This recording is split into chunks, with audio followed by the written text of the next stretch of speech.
best agent. র এর best agent war 2 ট্রেলারে এভাবেই ডাকা হয়েছে ঋতিক রোশনকে। র অর্থাৎ রিসার্চ অ্যান্ড অ্যানালিসিস উইং, ভারতের গোয়েন্দা সংস্থা। তা কিভাবে শুরু হলো এর পথ চলা? স্বাধীনতার আগে তো বটেই, 1947-এর 20 বছর পরেও ভারতের যাবতীয় চরবৃত্তির কাজ সামলাতো ইন্টেলিজেন্স ব্যুরো বা আইবি। কিন্তু 1962-র চীন যুদ্ধ এবং 1965-র ভারত পাক যুদ্ধের আগে গোয়েন্দা ব্যর্থতা ভারতকে ভাবিয়ে তোলে। দরকার ছিল এমন একটা সংস্থা যা দেশের সীমানার বাইরেও গোয়েন্দাগিরিতে তুখোড়। সালটা 1968, ইন্দিরা গান্ধী তখন দেশের প্রধানমন্ত্রী। তার আমলেই শুরু হয় র। নেতৃত্বে নেহরুর বিশ্বস্ত রমেশ্বর নাথ কাও।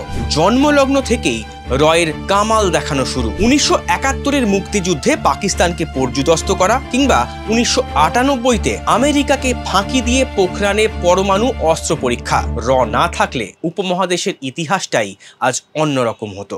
ফলো করুন আনন্দবাজার.com।